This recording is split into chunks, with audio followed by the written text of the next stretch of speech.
Name plate पर supreme court के अंतरिम रोक के बाद एक बार फिर वही तस्वीरें देखने को मिल रही हैं जो पहले दिखा करती थी, यानी कि मुसलमानों के दुकानों पर हिंदू नेम प्लेट। एक बार फिर मुस्लिम भोजनालय अब वैष्णव भोजनालय के नाम से चलाया जा रहा है और इसी को रोकने के लिए सीएम योगी सुप्रीम कोर्ट से लोहा ले रहे हैं। लेकिन सुप्रीम कोर्ट ने हिंदू हित में फैसला ही कब किया है जो अब देगी। उनके फैसले हमेशा से मुस्लिम परस्त रहे हैं और यही कारण है कि सावन जैसे पवित्र महीने में कावड़ियों की पवित्रता के साथ खिलवाड़ किया जा रहा है। नमस्कार, आप देख रहे हैं कैपिटल टीवी की स्पेशल स्टोरी और मैं हूं आपके साथ रोहित कुमार। आज के स्पेशल स्टोरी में ऐसी बातें निकलकर सामने आने वाली हैं जो सुप्रीम कोर्ट के इस फैसले पर सवालिया निशान खड़े करती है। तो चलिए शुरू करते हैं। फिर दिखा मुसलमानों की दुकानों पर हिंदू नेम प्लेट, कावड़ियों की पवित्रता से हो रहा खिलवाड़, सामने आई फर्जी नेम प्लेट की कई तस्वीरें। अब क्या करेंगे यूपी के सीएम योगी। यूपी के सीएम योगी और सुप्रीम कोर्ट नेम प्लेट विवाद को लेकर आमने सामने है। एससी के अंतरिम रोक के बाद जो तस्वीरें निकलकर सामने आ रही है उसने सबको सन्न कर दिया है और सुप्रीम कोर्ट के आदेश पर प्रश्न चिन्ह खड़े किए जा रहे हैं। पश्चिम उत्तर प्रदेश में हर साल निकलने वाली कावड़ यात्रा इस बार उन तमाम दुकानदारों की वजह से खासी चर्चा में है जिन पर नाम बदलकर कारोबार करने का आरोप है।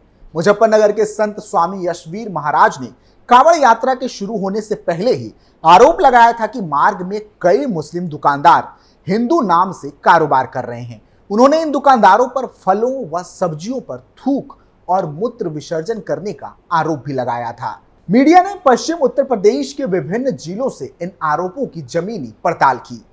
मुस्लिम युवक की दुकानदार पर शुभ लाभ का नेम प्लेट। यात्रा की शुरुआत होती है गाजियाबाद जिले से, जहां कावड़ मार्ग पर मधुबन बापू धाम थाना क्षेत्र में नई दिल्ली जूस एंड शेक नाम की एक दुकान नजर आई। दुकान जमीन से लेकर पहले फ्लोर तक बड़े बड़े कई बोर्डों से ढकी हुई थी। बाहर किनारे की तरफ सफेद रंग से गेट पर शुभ लाभ लिखा हुआ था। इसी गेट के नीचे ओम और स्वास्तिक चिन्ह भी बने हुए थे। मीडिया ने जब पास जाकर देखा तो एक व्यक्ति बर्तन धुल रहा था। पहले उसने हमें ग्राहक समझ लिया, लेकिन बाद में पत्रकार जानकर बात करने से बचने लगा। कुछ ही देर में बर्तन धुल रहे व्यक्ति ने ना सिर्फ दुकान का शटर अंदर से गिरा लिया बल्कि साथ में लगा गेट भी बंद कर लिया। जब मीडिया ने दुकान का जायजा लिया तो प्रशासन के निर्देश पर लगा A4 साइज का एक छोटा सा कागज कोने में नजर आया। इस कागज में दुकान मालिक के तौर पर मोहम्मद फजल लिखा हुआ था। नीचे 30 से लेकर 60 रुपए तक जूस के रेट छपे हुए थे।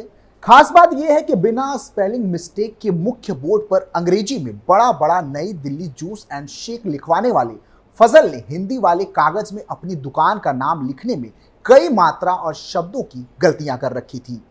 हिंदू नाम से नॉनवेज की दुकानें। गाजियाबाद जिले में ही नए बस अड्डे से मुरादाबाद मार्ग पर मांसाहार की दुकानें हैं। यह व्यस्तम कावड़ मार्ग है। देशी ठाट नाम से शाकाहारी भोजनालय चलाने वाले हिंदू दुकानदार ने बताया कि इसी मार्ग पर कार्तिक नाम से नॉनवेज की शॉप है। उन्होंने दावा किया कि इस दुकान का मालिक मुस्लिम है। हालांकि हमें बताया गया कि सावन माह में प्रशासन की सख्ती से मांसाहारी दुकानें बंद हो जाया करती थी। बावजूद इसके नाम ना छापने की शर्त पर हिंदू दुकानदारों ने मांग की है कि ऐसे नाम बदलकर धंधा करने वालों पर कार्रवाई की जाए। चिड़ियापुर में अधिकतर दुकानों पर हिंदू नाम। हरिद्वार और दिल्ली के बीच सफर करने वाले अधिकतर दुकानदार यूपी और उत्तराखंड के बॉर्डर पर मौजूद चिड़ियाघर में खाना खाते हैं। उत्तराखंड के समाज सेवी और हिंदूवादी नेता स्वामी दर्शन भारती बताते हैं कि चिड़ियापुर में 70% होटल और ढाबे ऐसे हैं जिनके नाम हिंदुओं के देवी देवताओं से जुड़े हैं, लेकिन मालिक असल में मुस्लिम समुदाय का है। उन्होंने इन ढाबों के न सिर्फ बोर्ड बल्कि काउंटरों पर भी हिंदू देवी देवताओं के चित्रों की मौजूदगी का भी दावा किया और इस पर रोक लगाने की मांग उठाई। इतना ही नहीं, मुजफ्फरनगर का शिव चौक कावड़ यात्रा के हिसाब से सबसे व्यस्त माना जाता है। यहाँ यात्रा के दौरान हर समय हजारों कावड़ यात्रियों की मौजूदगी होती है।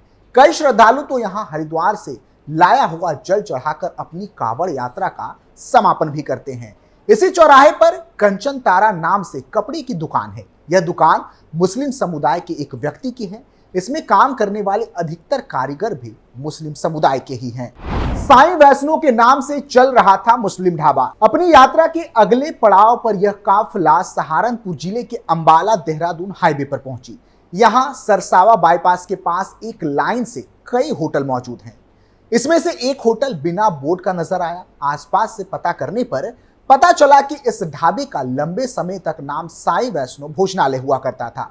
होटल का मालिक सहारनपुर का ही निवासी एक मुस्लिम समुदाय का व्यक्ति है। बीच में चले असली नाम लिखने के अभियान के दौरान होटल मालिक ने अपने बोर्ड को उतार लिया था। फिलहाल दुकान मालिक को नया या पुराना बोर्ड लगाने से पहले सुप्रीम कोर्ट में अंतिम निर्णय आने की प्रतीक्षा है। खुर्शीद ने ढाबे पर लिखा मानव पंजाब ढाबा। सहारनपुर जिले के ही अंबाला बाईपास पर मानव पंजाब ढाबा नाम से 2 दुकानें हैं। पहली दुकान हरियाणा की सीमा के पास है, जिसका असल मालिक सिख समुदाय के किसी व्यक्ति को बताया गया। यह ढाबा काफी पुराना है, जहां अक्सर भीड़ लगी रहती है। इसी मानव पंजाब नाम से देहरादून रोड पर एक नया ढाबा लगभग 1 साल पहले खुला। इस ढाबे का असली मालिक खुर्शीद है। बीच में प्रशासनिक सख्ती के चलते खुर्शीद ने ढाबे के बोर्ड पर अपना असली नाम लिख दिया था। सुप्रीम कोर्ट द्वारा स्टे लगाने के बाद खुर्शीद ने अपने नाम को फिर से ढक दिया है। फिलहाल खुर्शीद का ढाबा मानव पंजाब ढाबा के नाम से चलाया जा रहा है। बताते चले कि सुप्रीम कोर्ट का अंतरिम आदेश आने के बाद पश्चिम उत्तर प्रदेश के विभिन्न जिलों के अधिकतर मुस्लिम दुकानदारों ने अपनी अपनी दुकानों और ठेलों पर लगे नामों के पर्चों को हटा लिया है। इधर असली नाम लिखने के अभियान को शुरू करने वाले स्वामी यशवीर महाराज अभी भी अपने इस आरोप पर अड़े हुए हैं कि मुस्लिम दुकानदारों द्वारा नाम बदलकर खाने पीने की दुकानें खोली जाती हैं और हिंदुओं की भावनाओं को आहत करने के लिए उस पर थूका और मूत्र विसर्जित किया जाता है। यूपी सरकार ने दिया एससी को जवाब। सरकार ने कहा कि यह आदेश इसीलिए लागू किया गया था जिससे गलती से भी कांवड़िए किसी दुकान से ऐसा कुछ ना खा ले जिससे उनकी धार्मिक भावनाएं आहत हो। कांवड़ियों को परोसे जाने वाले खाने पीने की चीजों के संबंध में छोटे छोटे भ्रम भी उनकी धार्मिक भावनाओं को आहत कर सकती है और उन्हें भड़का सकती है। मुजफ्फरनगर का जिक्र करते हुए सरकार ने कोर्ट को दिए जवाब में कहा कि मुजफ्फरनगर जैसे सांप्रदायिक रूप से संवेदनशील क्षेत्र में पहले भी इस तरह की घटनाएं सामने आई, जहां खाने को लेकर भ्रम पैदा हुआ, जिससे गलतफहमियों के कारण तनाव और गड़बड़ी हुई। ऐसे हालात फिर से पैदा ना हो, इसलिए नेम प्लेट आदेश लागू किया गया था। अधिकारियों की बैठक के बाद लिया गया फैसला। यूपी सरकार ने सुप्रीम कोर्ट से कहा कि संविधान की समानता के आधार का उल्लंघन कांवड़ यात्रा के दौरान खान पान की उचित व्यवस्था और दुकानदारों के नाम को प्रदर्शित करने से नहीं होता। साथ ही यूपी सरकार ने सुप्रीम कोर्ट से निवेदन किया कि अदालत इस मामले में उचित आदेश जारी करे।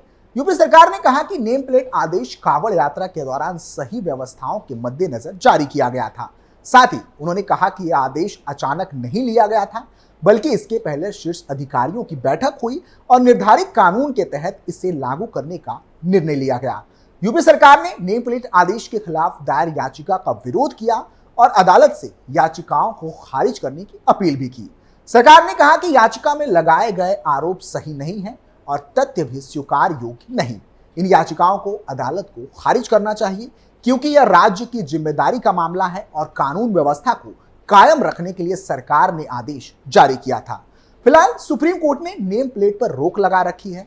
अब देखना यह है कि सीएम योगी इस फैसले को यूपी में कैसे लागू करते हैं और कांवड़ियों को पवित्रता को लेकर अगला कदम बढ़ाते हैं। फिलहाल के लिए इतना ही। आप देखते रहिए कैपिटल टीवी उत्तर प्रदेश। नमस्कार।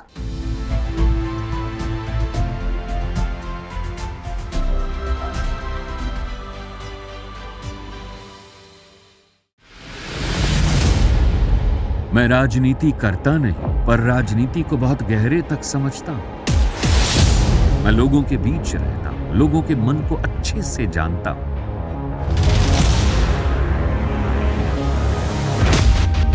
पब्लिक और पॉलिटिक्स की हर नब्ज को खूब पहचानता हूं। संघर्ष की सियासत से सत्ता के सिंहासन तक मैं हर खबर से खरा सच निकालता हूं। ना कोई दौड़, ना कोई race. Capital TV Uttar Pradesh.